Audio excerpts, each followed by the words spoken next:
The withdrawers are kind of saying like, okay, we're like health and safety. We just want to keep everybody good enough, safe enough. We don't need to don't add any we don't need to start doing flips, tricks, right? We need to just keep it status quo. And if we just stay status quo, then we'll all be okay. But I think a pursuer sometimes, they have this energy to say, but we could be better, which is great. It pushes. But the withdrawers are a lot of times going, wait, I haven't researched all of that. I haven't thought through all of that. I don't want to agree to that. And if I start making suggestions, I'm not sure how that's going to go either. I'm Angela. And I'm Chad, and we discuss issues that couples face in everyday life. Then we set you up to have a conversation with your partner that's designed to bring you closer together. This is the Connecting Couples podcast with the real Emhoffs. Real conversations for a real connection. All right, in this episode, we're going to dive into all the incredible things that withdrawers do. The reasons we fell in love with them, the things that are incredible about their withdrawing strategies. Just like in the last episode where we spent the whole entire episode praising pursuers and their strategies, Now we're going to give withdrawers their day. All right. They only get one day, though. And we may only go 10 minutes with this one just because it's a little bit, withdrawing to shorten it and not do quite as much. We're gonna go the whole time. Okay, I want to just dive right off the bat and say that something I really think is incredible about withdrawers is their ability to kind of lock down their emotion so that they can go into really hard things where there's a lot of pressure. Whether it's a firefighter or a surgeon or somebody who just has an intense amount of thought that they have to put into something and they can't be distracted by all the emotion. Yeah. Well, I think that if you think about withdrawers, you got to think about where they learned this, right? You've got to say, where did this start? Where did it come from? And for me, I think withdrawing really is a trait that gets rewarded, especially in sports and any kind of like dangerous or high speed thing. Like if you can keep your brain and wits about you in the midst of the chaos, right? People go, oh, that's a good trait. That's a good thing that you're doing. You're able to kind of like not be driven by emotion or by some of the things that might drive a pursuer. So withdrawers get rewarded for this. I mean, that's the big thing is they've always been rewarded and they do get rewarded for it.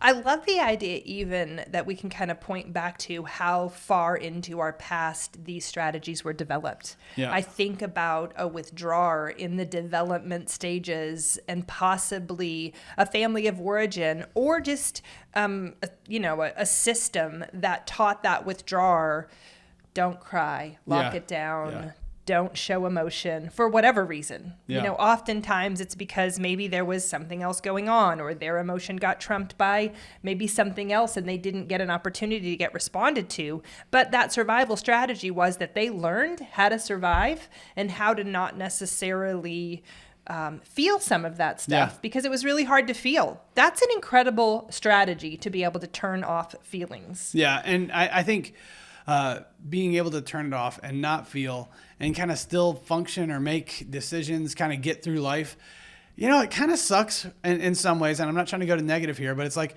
it really does like leave them isolated in every sense. Like with their pain, with their struggle, with their thoughts, with their... We're going to get into that in future episodes. But I'm like, but it leaves them alone, but they're still able, and I think this is the benefit that I'm talking about. They're still able to function in that. They are. Like there's a lot going on inside a withdrawer when it looks simple, and that is not true though. It's not simple for them. They're doing a lot of work on the inside. I think about the analogy of the what is it, the feet of the duck under the water that's swimming so fast. Like a lot of times the withdrawer is just, they're churning underneath, but they're fighting really hard for the relationship in that way.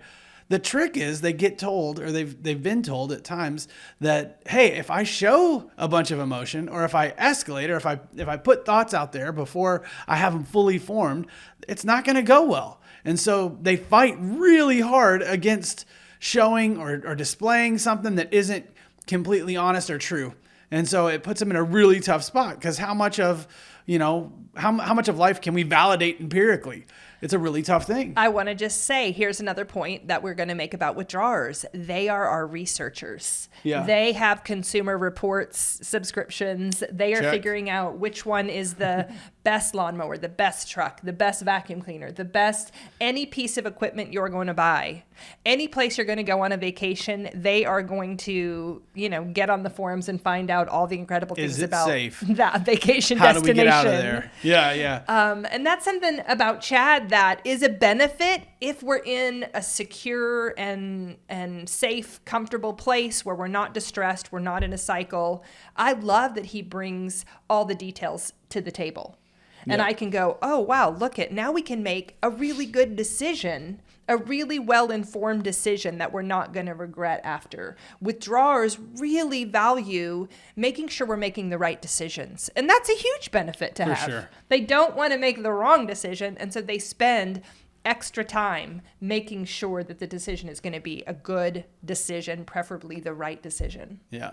And I love it because this is literally how a withdrawer tries to nurture relationship. They say, I am not going to screw up. I'm not going to make a mistake. I'm not going to say something that's going to blow us up. I'm not going to be dishonest about most anything, right? I'm going to know before I speak. I'm going to make sure that my words are valid and correct. But the problem, and I'm not trying to go negative again, is that a lot of times you don't have that, right? That we can't fully know it. And so they get stuck in their head and running all the scenarios, which really does work in one sense. And it also kind of leaves them isolated in relationships. Well, I want to then talk about another point that we're making. Negative. He does, and I'm just turning it and reframing it and just saying that's that stoicism that, again, in security, we love. That he can be stoic and not really show panic or anxiety or, dysregulated emotion is really great when I, the pursuer, need calming or need that stoicism.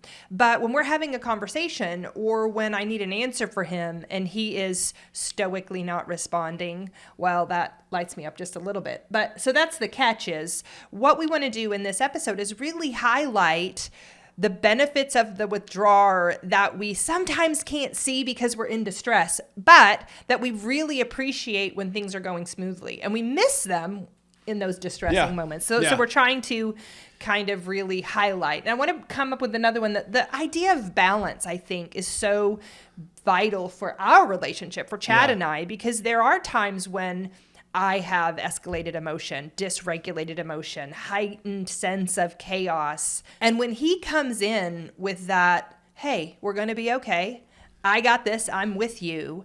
There is a calming sense that happens in my body that helps me know that I don't have to strategize alone or I don't have to handle this alone. So for him to step into that chaos, not only I think would be really scary. Like if I see, as a pursuer, if I see another pursuer in chaos, I'm like, oh, there's a lot going on over there. I don't want to enter that but withdrawers go, oh gosh, that person needs my help. There's a burning building. I'm going to go into it. Yeah. There's, a disaster and I'm going to go and assess and help with the cleanup. I mean, that is, I think, something that's incredible that withdrawers have the capacity to do. Yeah, well, I want to say, I think there are a couple examples that I like to use. One is that, I'll use a story, but when I was, it was about 15 years ago, I was driving down a dirt road. It was at my parents' farm, and I saw that a barn was on fire. And literally. Literally, yes. Okay. And so I'm like, oh my gosh, we got to do something about that. And so at first I was kind of freaking out, but then I'm like, okay, call 911. Like quickly in my head, I'm like, what are the right steps? And so I called 911. I called everybody that was neighbors around there and got everybody to kind of do some things. And I wasn't really freaking out, but I was really kind of paying attention to details that needed to happen. But there was no way for me to attend to the fire, right? So, but I apply that in my close relationship. So sometimes I'll see my wife have a lot of energy and I'm like, okay, well, let me check off the list of things that must happen so that we can get this done. But I certainly don't want to make it worse. A lot of times as a withdrawer, I'm able to check off that list and I don't engage, not because I don't care, but because I realize if engaging with what that energy is, or if I try to put out the fire myself, in that case, it's only going to make it worse. I cannot control a raging barn fire. That will not help. But here is the benefit that I just want to articulate is that withdrawers can maintain composure in situations that are out of control. In chaos, yeah.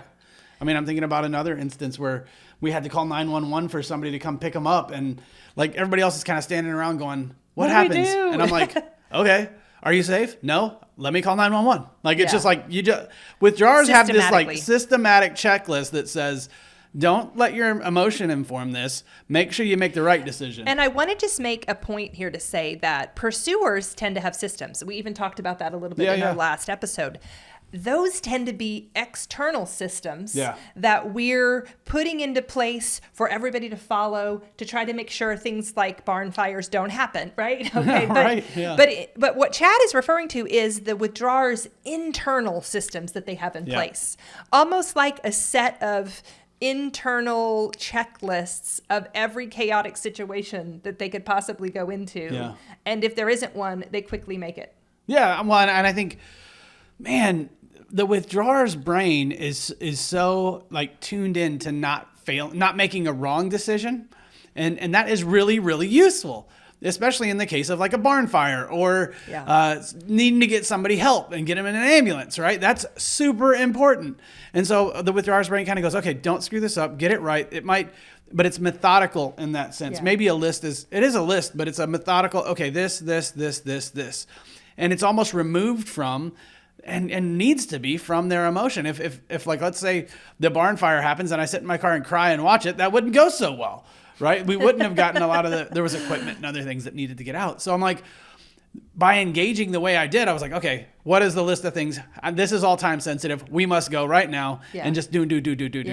Withdrawers are excellent at that. Right? You think of a fireman crawling into a fire or something. Like he can't cry as he's crawling. There is a thing that happens, and I want to try to spin it as a benefit, even though it kind of is a sad quality, which is this. Withdrawers, exactly like Chad is saying, can lock down that emotion and go into this chaotic situation and get all the way to the end of it. The fire is out. They've even maybe tended to some things that have happened. And then everyone takes a deep breath and goes, that's so good that it's out. Now let's get on with life. And no one ever circles back to say to that withdrawer, hey, what was that like? What's going on for you? Are you okay? Was that seemed to be traumatic? Even in day-to-day distressing situations or cycles that come up in our relationship, oftentimes Chad is the one catching my chaos or catching my anxiety, but it's not as often that I circle back and say, now that you've caught me, can I check in with you?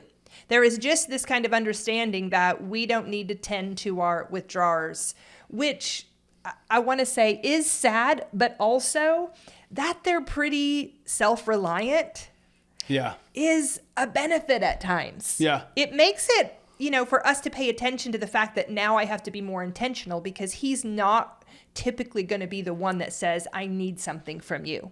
Yeah. As a matter of fact, I think a withdrawer's ability to not need is something that would potentially feel like a virtue because they are so self-reliant. But we've learned in attached relationship that is hard, which is why we want to make a note of some of these things. Does that land well with you? As I say that? Yeah, I think so. I mean, I think it makes sense to me. I think it doesn't throw me off or anything. I just think it's tough because really even coming back to check in on a withdrawer sometimes can send them to a place where they're like, oh, why did I screw something up? And when I say screw something up, isn't that unfair? Yeah. It's like, it really does. It says, if I showed something, then that was the failure. And so, man, it's really hard to get a withdrawer, especially a really kind of entrenched withdrawer to re-engage, to get them to hey, this is what's going on inside me, because to have had the fear or the struggle in many cases feels like the failure. I want to bring this up because several series ago, we talked a little bit about Avery. And when we ask her, when she's in distress and we know she's hurt herself, so we ask her, how are you? Are you okay? Is the question we asked.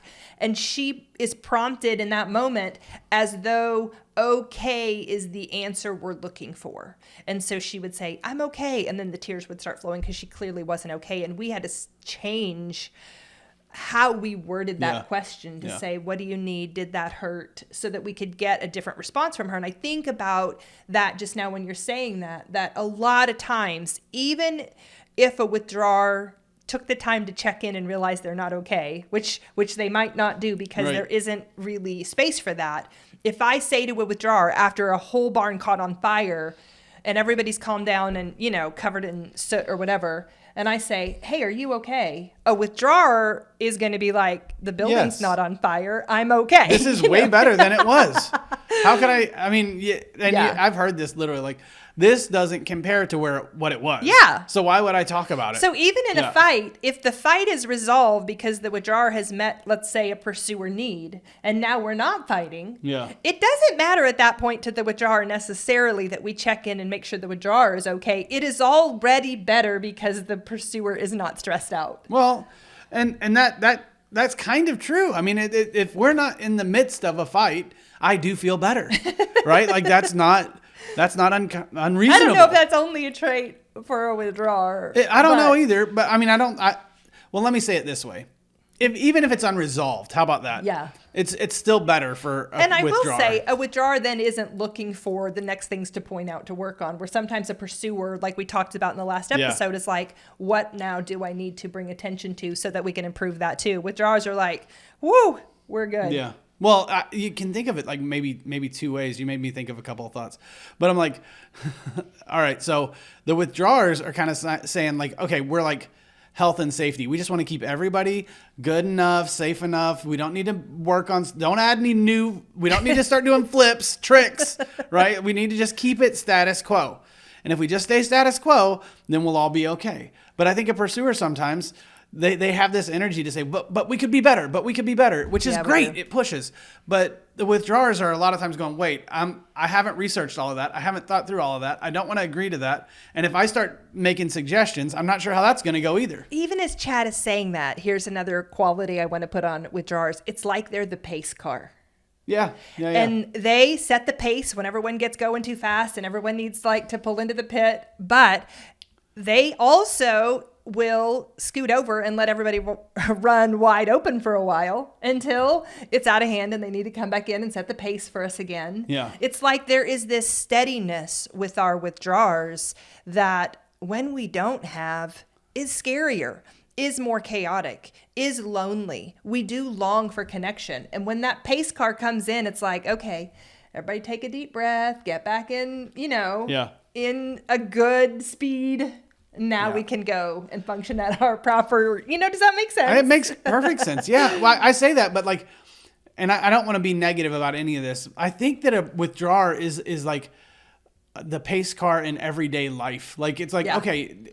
And in chaos, they're like, maybe specifically like, oh, things are going out of control. Whoa. Everybody hold still, stay calm. We're going to solve this and we're going to run at this pace. And this is how we're going to resolve it. Right. But in daily life, I feel like the pursuer tends to like say, okay, we got to pick up the pace and we really got to work on these things. And the withdrawer's going, what are you talking about? We don't have to be in a race all the time. Yes, we do. No, we don't. Yes, we do. No, we don't. I feel the need to hit the gas right now. But I'm going, I think it's a good trait. I think withdrawers and pursuers alike in crisis, they both perform pretty well, but they perform different functions. Yeah. So we're not saying one's better than the other. We're just saying withdrawers have this like, they get almost a little bit more clarity in crisis sometimes around what decisions and structures need to be taken or made. There's two more points I want to make before we get into our connect point. One, humor. We haven't mentioned it yet, and I think this is a trait that a lot of withdrawers have, which is knowing the right time to apply a little bit of humor to the tension to just lighten the mood for everybody. Most of the people I know who are the funniest are withdrawers. I think I agree with that. I think withdrawers have a bit of, they've been studying people for a long time, and a lot of times this is not a negative, maybe it is, but sometimes they're a little bit cynical, which a lot of humor is born out of cynical thoughts. So I'm like, they have this way of saying, oh, what about this? Like, here's a zinger, here's a funny line, here's a way. And that is something they've used to diffuse the energy. Yeah, they absorb the tension in the room. Yeah, they can kind of burn it off in a sense by making a joke or having something funny and everybody just go ha ha ha ha. I think that's that shift kind of. We've talked before about me coming from a family of pufferfish. Yeah. We tend to go, we've got to resolve this conflict. Let's kind of go into it. Yeah. And a withdrawer will go, we want everybody in the room to have a good time. Yeah. Let's just try to make sure or regulate that everybody is just enjoying themselves. And if anyone gets a little bit, there's that pace car scenario again, a little ahead of the pack, let's just kind of bring everybody back in with some humor, with some research, with a topic change. They'll kind of avoid whatever that intense tension is and bring everybody kind of off track with intentionality. Withdrawers go into their head and can kind of bounce out of something that feels really hard. And while we're working in therapy sessions with our therapist and want to get into deeper emotion, that's not great. But at Thanksgiving dinner, when, Uncle somebody pops off with some tense comment that freaks everybody out, that withdrawer is going to laugh it off and bring back calm to everybody in the room. Yeah. No, I think I want to give a little bit more clarity to the process there. Like, so if a withdrawer feels that energy coming up in the room, there really is this like, okay, we all have to stay safe. How about we just burn off some of this tension? We can still have the conversation, but it doesn't have to be so heated. Withdrawers really do a good job of de-escalating a room or de-escalating a conflict using humor or using research or facts. I mean, that's kind of what they go to. They kind of push this like, hey, here's the agenda, or here's the understanding, or here's the way we can we can laugh this off, because it doesn't need to be this tense. I don't truly believe that withdrawers don't want to talk about things. They just don't feel that energy or emotion, it's not all emotion, but like that kind of heavier emotion, it doesn't normally land well for them. And it's like a lot of times they don't know what to do with it. So they're kind of scared of themselves too. And so they kind of go, no, I'm going to repress that. I'll make a joke. I'll make it light. I'm going to shut it down, and I'll just push through it with research or humor or doing, sometimes. There's one more that I want to also say that I really appreciate about my withdrawer, and that is how willing he is to kind of go along with my crazy plan sometimes. Yeah. I'll come in, one of our, favorite episodes that people have commented on is when we built that sunflower table and got into a big fight. That was in our Anatomy of the Fight series. And I had drawn out plans for him exactly how I wanted it to go. And he was like, all right, I'll do that. Even though he saw on the plans that I didn't have my calculations right, he didn't bring it up. He didn't confront it. He just kind of went, we can get this done. And withdrawers do that. I can't tell you how many couples I work with when I talk with the withdrawer that a large percentage of the time they're willing to try the pursuer strategy and just go along. They're keeping the peace. They're like, all right, that seems okay. Deep down, they probably have in their mind a more accurate way or right way it could or should be done, but they're not willing to create conflict to bring it forward. Yeah. Unless, and occasionally when they're like, no, this plan is not working for me or something. Yeah. And then an engaged withdrawer will try to bring that forward in a way that is also respectful. Like, hey, I was just noticing Chad is great at this, kind of getting me to hold my systems a little more loosely.